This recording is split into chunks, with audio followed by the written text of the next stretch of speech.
Donc bonjour à tous, bienvenue sur la chaîne Philippe et dans le Pré. Donc je vais répondre à quelques questions que vous m'avez envoyées, quelques mails. Alors déjà, on va se rapprocher de la fin de l'année. Vous savez qu'à chaque fin d'année, normalement, la grande maison FNSEA s'arrange pour dégourdir les pattes des petits soldats dans les campagnes, parce qu'il faut garder le moral des troupes. Donc en général, ils font des actions dans la grande distribution. Alors, il y a un certain nombre de gens qui me contactent qui sont adhérents au syndicat, c'est pas le problème, c'est pas le souci. C'est dans l'échange qu'on progresse. Alors pour ceux qui sont adhérents, parce que moi je ne le suis pas, et que j'ai pas toutes les informations, c'est normal, hein, on ne peut pas avoir toutes les informations. On essaye d'aller les chercher et de recouper, faire des croisées de données pour essayer d'avancer dans du positif pour voir ce qu'on peut faire pour améliorer les choses sur le plan agricole. Donc là, des manifestations vont se préparer. La grande habitude, bien sûr, c'est d'aller dans les grandes surfaces parce que, bien entendu, l'agroalimentaire étant en cogestion avec le syndicat, ils vont pas les manifester chez eux. Donc, dans les grandes surfaces, ce qui est important à retenir quand même au niveau français, le groupe numéro 1, c'est le groupe Leclerc, 55 milliards d'euros par an. Le deuxième, c'est le groupe Carrefour, 42 milliards d'euros. 39 milliards d'euros, le groupe Intermarché. Système U, 30 milliards d'euros. Le groupe Auchan, 17 milliards d'euros. Et le groupe Casino, autour de 14 milliards d'euros. Donc je m'arrêterai sur Casino. Vous savez que Casino a failli être repris par les bras de la FNSEA via le groupe InVivo, avec un attelage avec Mathieu Pigas, Xavier Niel et Alexandre Zouhari.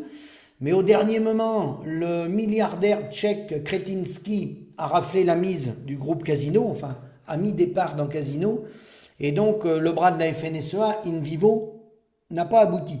Donc, non, ce qui est intéressant, pourquoi je vous parle des grandes surfaces, c'est que si, bon c'est pas le cas, mais s'il avait acheté InVivo, et InVivo avait racheté Casino, je doute fort que les paysans, malgré que Casino ne rémunère pas les producteurs mieux que les autres grandes surfaces, vous comprenez bien que les petits soldats n'auraient pas été appelés à déverser du fumier chez Casino, qui de toute façon, ils réessayent encore ils n'ont pas dit leur dernier mot, ils réessayent de reprendre des parts InVivo chez Casino.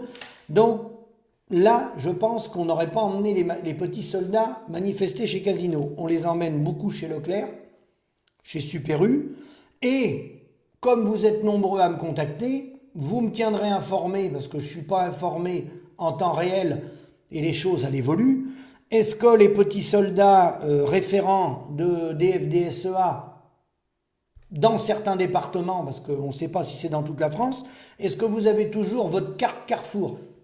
Parce que les gens FDSEA avaient une carte Carrefour, il avait des bons de réduction via le syndicat, donc il n'y avait pas beaucoup de tas de fumier chez Carrefour. Vous remarquerez qu'il n'allait pas beaucoup manifester chez Carrefour. Alors peut-être que tous les départements n'avaient pas la carte Carrefour, mais il y en a qui avaient la carte Carrefour. Donc je ne sais pas s'ils l'ont encore, mais c'est bon à savoir. Comme ça, les jours de manifestation, les gens me disent que le syndicat perturbe les magasins, il fout du fumier, ça sent mauvais. Donc s'ils ont la carte Carrefour, ben, on va diriger les gens vers Carrefour les jours de manifestation, comme ça les gens ne seront pas perturbés. Ça évite des ennuis. C'est simplement un côté pratique. Maintenant, j'en viens au problème de la délocalisation de notre agriculture.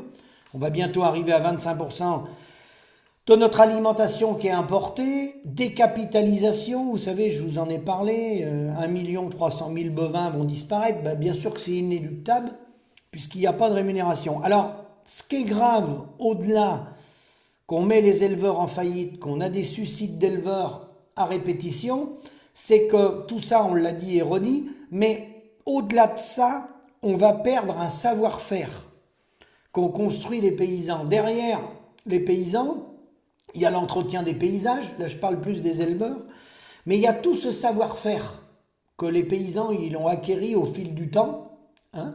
Ce savoir-faire, c'est le soin des animaux, la gestion des prairies, la gestion des troupeaux, conduire un troupeau, élever un troupeau, ça prend du temps, sélectionner un troupeau, ça prend du temps, et tout ce savoir-faire avec la perte de l'élevage qui va s'en aller, Si par hasard un jour nos politiques admettent, se réveillent, qu'avec la cogestion syndicale, ils ont fait des grosses conneries, peut-être qu'un jour ils vont l'admettre, je ne sais pas, et qu'ils veulent recréer un outil, ça sera très compliqué, très coûteux et très long.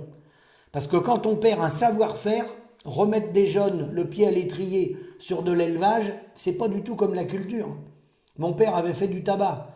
Des fois, on pouvait arrêter le tabac, reprendre le tabac. On pouvait semer du tournesol, arrêter le tournesol pendant 5 ans, faire des colzas, reprendre le tournesol, faire des petits pois. C'est des cultures. Mais le bovin, un élevage bovin, lorsqu'il est parti, alors là, c'est une autre paire de manches. Bovin ou mouton, hein, ou chèvre. Donc on va perdre ce savoir-faire. Et c'est avec grand regret que je vois que nos responsables politiques sont entièrement responsables de la situation, ceux qui ont gouverné, avec la cogestion syndicale, et malheureusement ça continue. Alors, que se passe-t-il? Pourquoi ça s'accélère? Pourquoi cette hémorragie?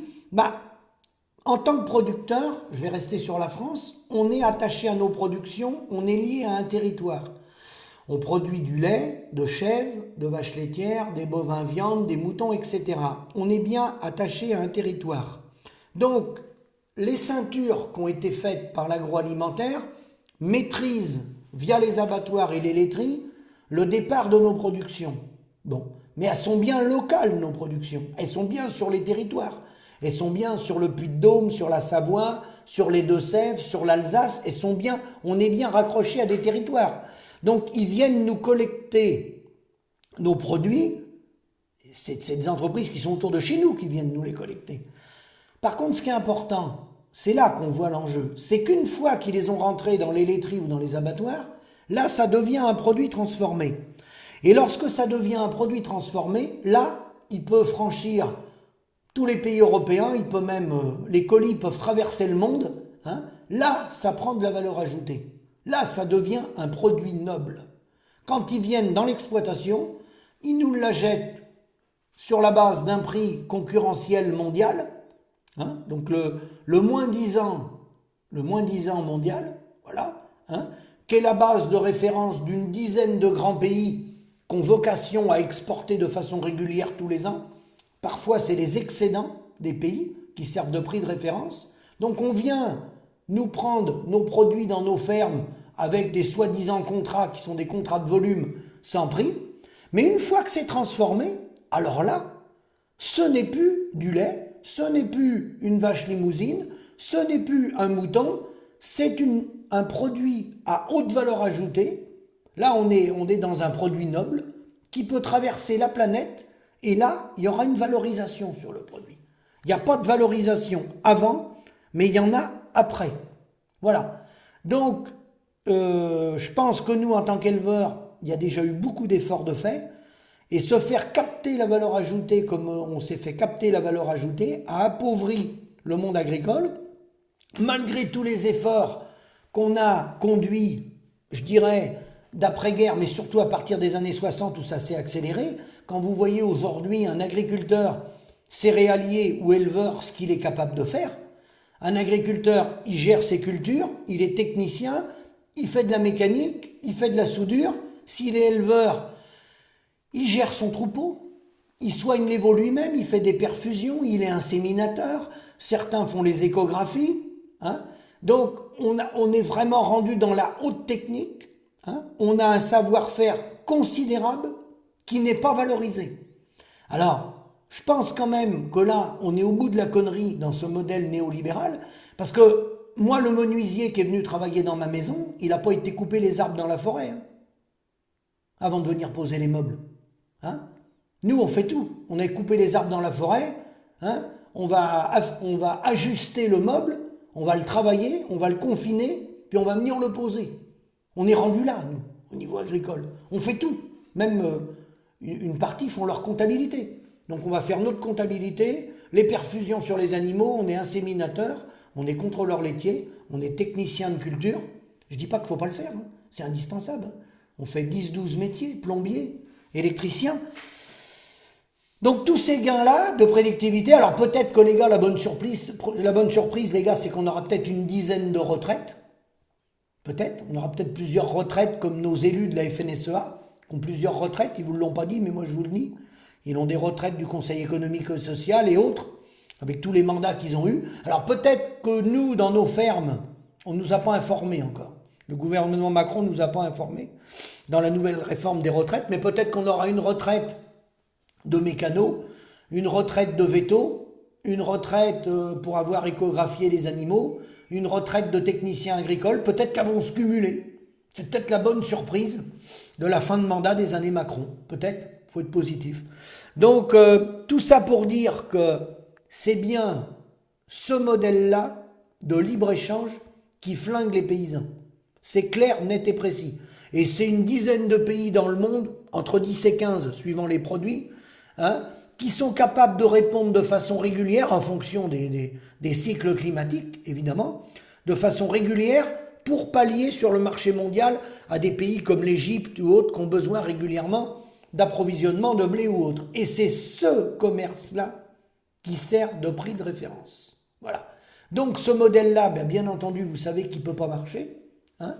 Avant de faire la vidéo, j'ai un copain qui me disait qu'il faisait réparer sa voiture à Paris et que le coût de la mécanique automobile à Paris, c'était 112 € de l'heure. Moi, je lui ai répondu, tu lui expliques qu'il faut qu'il se mette au modèle agricole.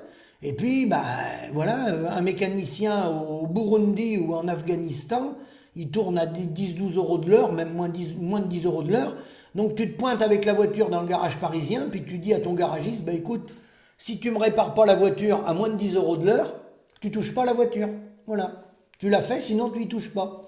Donc, lui, il est sûr qu'il va pas vouloir le faire, parce qu'il va pas travailler en dessous de ses coûts de production. Et nous, on nous a entraînés dans ce que j'appelle, moi, une sorte de produit intérieur brut mondialisé, une concurrence dite mondialisée, qui concerne l'agriculture et une partie de l'industrie. Il n'y a pas que l'agriculture, il y a une partie de l'industrie qui est concernée, comme nous, qui est pris dans ce tourbillon. Et le prix d'appel du moins 10 ans social, du moins 10 ans écologique, du moins 10 ans, puisque certains même, vous le savez, dans l'industrie font travailler des enfants pour que ça coûte moins cher, avec ce moins 10 ans, on est en train de perdre, on a perdu notre industrie et on est en train de perdre notre agriculture. Alors qu'on a un vrai savoir-faire sur les territoires, on a des produits nobles, on a des très très beaux produits agricoles avec des beaux territoires, on a une nourriture de qualité. Et malheureusement, avec tous ces traités, ce libre-échange, on est en train de tout flinguer. Ça rapporte à un petit nombre qui font le commerce, qui font le business, qui sont sur ordinateur, qui revendent des dizaines et des dizaines de fois le blé ou la marchandise. Et puis, voilà, sur les territoires, on crée du chômage, on crée de la pauvreté, on crée un déménagement du territoire. Voilà, tous les territoires vont être complètement vides de production. C'est un non-sens économique pour la richesse d'un pays comme la France. Voilà. Donc, merci à vous de tous vos commentaires. Et puis, renseignez-vous s'il existe toujours des cartes Carrefour. Moi, j'en ai pas. Mais ça permet de faire les courses tranquillement. Parce qu'on est sûr au moins que la FNSEA n'ira pas frapper ou les responsables syndicaux ont une carte d'entrée. Merci, à bientôt.